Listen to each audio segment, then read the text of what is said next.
Good morning दोस्तों, स्वागत है आपका हमारा यूट्यूब चैनल VS स्टडी में।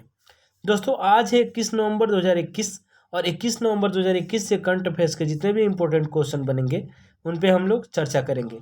अगर आप हमारे चैनल पे नए हैं तो हमारे चैनल को सब्सक्राइब करना बिल्कुल ना भूलें और बेल आइकन जरूर दबा दें हमारे नए नए वीडियो से अपडेट रहने के लिए। तो दोस्तों 21 नवंबर 2021 के जो करंट अफेयर्स के क्वेश्चन हैं उनमें से आज का पहला सवाल है, कौन सा देश आईसीसी चैंपियन ट्रॉफी 2025 की मेजबानी करेगा। दोस्तों अभी जो है हाल ही में पाकिस्तान आईसीसी चैंपियंस ट्रॉफी 2025 की मेजबानी करेगा। तो इसका सही ऑप्शन होगा सी ऑप्शन, पाकिस्तान। अब पाकिस्तान करेगा तो जानते हैं इसके बारे में।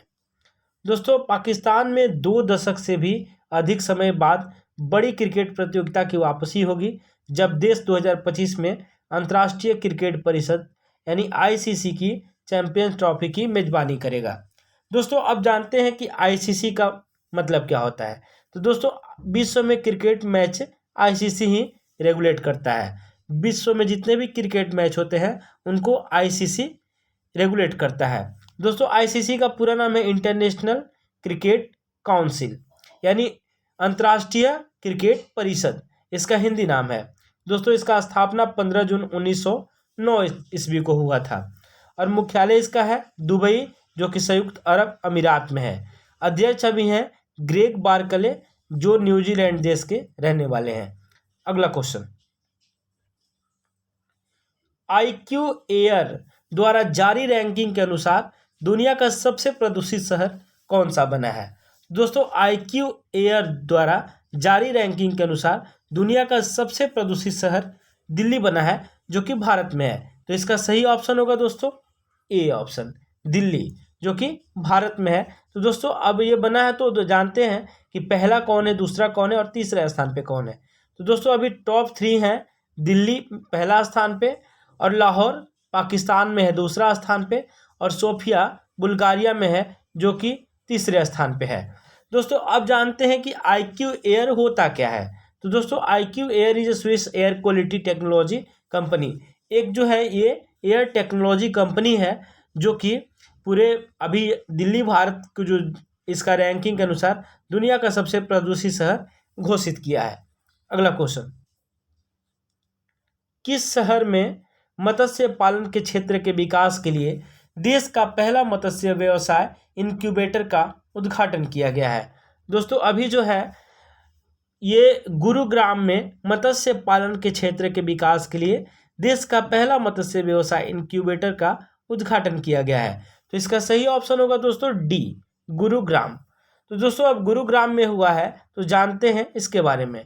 दोस्तों केंद्रीय मत्स्य पालन पशुपालन और डेयरी मंत्री पुरुषोत्तम रूपाला, अभी जो केंद्रीय मत्स्य पालन और पशुपालन और डेयरी मंत्री हैं वो हैं पुरुषोत्तम रूपाला ने गुरुग्राम में देश के पहले बिजनेस फिशरीज इनक्यूबेटर का उद्घाटन किए हैं। यह देश में मत्स्य पालन के क्षेत्र के विकास के लिए यह मील का पत्थर साबित होगा। दोस्तों इसे फिशरीज बिजनेस इनक्यूबेशन सेंटर के नाम से भी जाना जाएगा। 3.23 यानी 3.23 लाख करोड़ रुपए की लागत तैयार यह सेंटर वास्तविक बाजार के आधार पर मत्स्य पालन स्टार्टअप को पोषित करने में मददगार होगा। अगला क्वेश्चन, राष्ट्रीय प्राकृतिक चिकित्सा दिवस यानी इसको कहते हैं नेशनल न्यूट्रोपैथी डे कब मनाया गया है। तो दोस्तों राष्ट्रीय प्राकृतिक चिकित्सा दिवस अभी 18 नवंबर को मनाया गया है। तो इसका सही ऑप्शन होगा दोस्तों सी ऑप्शन, 18 नवंबर। अब राष्ट्रीय प्राकृतिक चिकित्सा दिवस का मतलब क्या है इसके बारे में जानते हैं। दोस्तों भारत में हर साल 18 नवंबर को राष्ट्रीय प्राकृतिक चिकित्सा दिवस यानी नेशनल न्यूट्रोपैथी डे मनाया जाता है। राष्ट्रीय प्राकृतिक चिकित्सा दिवस को मनाने का मुख्य उद्देश्य औषधि रहित चिकित्सा पद्धति के माध्यम से सकारात्मक मानसिक और शारीरिक स्वास्थ्य को बढ़ावा देना है, जिसे प्राकृतिक चिकित्सा भी कहा जाता है। अगला क्वेश्चन, वैश्विक रिश्वतखोरी सूची यानी ग्लोबल ब्रीबरी रिस्क लिस्ट 2021 में भारत किस स्थान पर रहा है। तो दोस्तों वैश्विक रिश्वतखोरी यानी ग्लोबल ब्रीबरी रिस्क लिस्ट में भारत का जो स्थान है वो 82वां स्थान है। तो इसका सही ऑप्शन होगा दोस्तों बी, 82वें। तो दोस्तों अब ये 82वें स्थान पे है, तो जानते हैं इसके बारे में। व्यापार रिश्वत जोखिम को आंकने वाले वैश्विक इंडेक्स में इस वर्ष भारत 5 पायदान नीचे खिसक कर 82वें नंबर पर आ गया है। पिछले साल यह 77वें स्थान पे था, यानी ये पिछले साल 77वें स्थान पे था, अभी ये 82वें नंबर पे आ गया है। तो दोस्तों अब टॉप 3 नाम है जो कि वैश्विक रिश्वतखोरी सूची में शामिल है। तो पहला है डेनमार्क, दूसरा है नॉर्वे और तीसरा है स्वीडन। अगला क्वेश्चन, अभिनेता सलमान खान को किस राज्य की सरकार ने कोविड-19 वैक्सीन का एम्बेसडर बनाया है? तो दोस्तों अभी अभिनेता सलमान खान को महाराष्ट्र की सरकार ने कोविड-19 वैक्सीन एम्बेसडर बनाया है। तो इसका सही ऑप्शन होगा ए ऑप्शन, महाराष्ट्र। दोस्तों अब महाराष्ट्र ने बनाया है, तो जानते हैं महाराष्ट्र के बारे में। दोस्तों ये हैं सलमान खान, अभी इनको जो है महाराष्ट्र की सरकार ने कोविड वैक्सीन एम्बेसडर बनाया है। तो दोस्तों अब महाराष्ट्र की सरकार ने बनाया है, तो महाराष्ट्र की राजधानी मुंबई है और इसकी स्थापना 1 मई 1960 को हुई थी।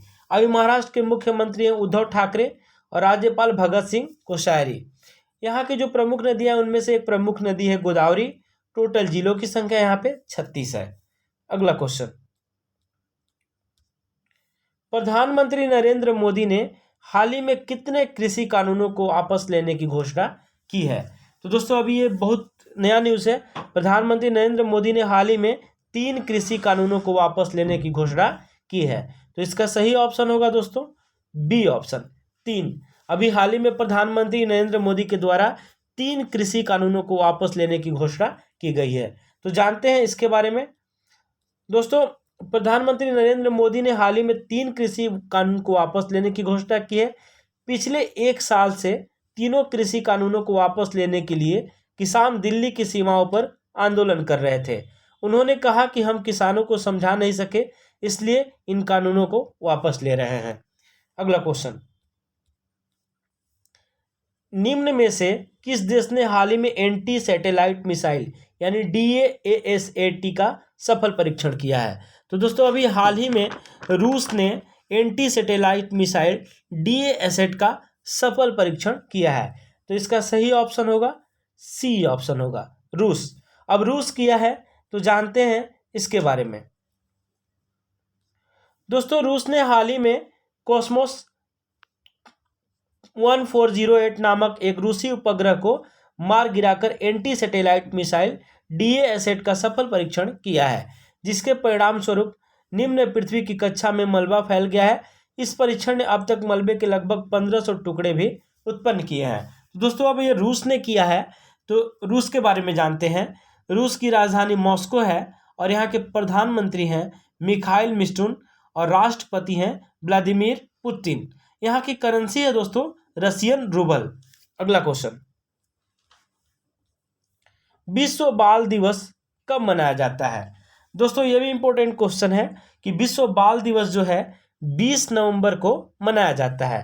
तो इसका सही ऑप्शन होगा दोस्तों डी ऑप्शन, 20 नवंबर, यानी 20 नवंबर को विश्व बाल दिवस मनाया जाता है। तो दोस्तों 20 नवंबर को मनाया जाता है, तो इसके बारे में जानते हैं। यह पहली बार 1954 में सार्वभौमिक बाल दिवस के रूप में स्थापित किया गया था, ताकि दुनिया भर के बच्चों के बीच अंतर्राष्ट्रीय एकजुटता जागरूकता को बढ़ावा दिया जा सके और बच्चों के कल्याण में सुधार किया जा सके। यह संयुक्त राष्ट्र महासभा द्वारा बाल अधिकारों की घोषणा के उपलक्ष्य में मनाया जाता है।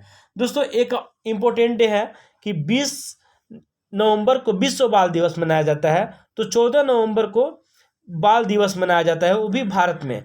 तो इसलिए मनाया जाता है 14 नवंबर को, क्योंकि जवाहरलाल नेहरू की जयंती पर इस दिवस को 14 नवंबर को भारत में बाल दिवस के रूप में मनाया जाता है और विश्व बाल दिवस 20 नवंबर को मनाया जाता है। अगला क्वेश्चन, उत्तर प्रदेश के पहले एयर पॉल्यूशन कंट्रोल टावर का उद्घाटन किस शहर में किया गया है? दोस्तों अभी उत्तर प्रदेश के जो है एयर पॉल्यूशन कंट्रोल टावर का उद्घाटन नोएडा में किया गया है। तो इसका सही ऑप्शन होगा दोस्तों सी ऑप्शन, नोएडा। तो दोस्तों ये उत्तर प्रदेश में स्थित है, एक शहर है और यहाँ पे अभी एयर पॉल्यूशन कंट्रोल टावर का उद्घाटन किया गया है। तो दोस्तों जानते हैं इसके बारे में।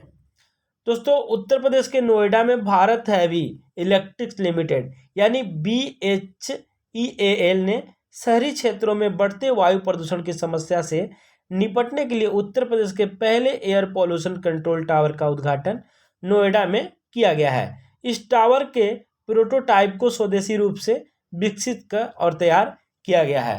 तो दोस्तों अभी जो है यहाँ के मुख्यमंत्री उत्तर प्रदेश के योगी आदित्यनाथ हैं। तो दोस्तों अभी उत्तर प्रदेश में किया गया है। तो यहाँ टोटल जिलों की संख्या 75 है यानी 75 है। तो दोस्तों आज हमारे वीडियो से रिलेटेड इतना ही क्वेश्चन है। अगर हमारे वीडियो से रिलेटेड कोई भी सुझाव या शिकायत हो तो हमें कमेंट बॉक्स में ज़रूर बताएं। अगर आप हमारे चैनल पर नए हैं तो हमारे चैनल को सब्सक्राइब करना बिल्कुल ना भूलें। बेल आइकन जरूर दबा दें हमारे नए नए वीडियो से अपडेट रहने के लिए। तो आज के लिए इतना ही। Thanks for watching my video.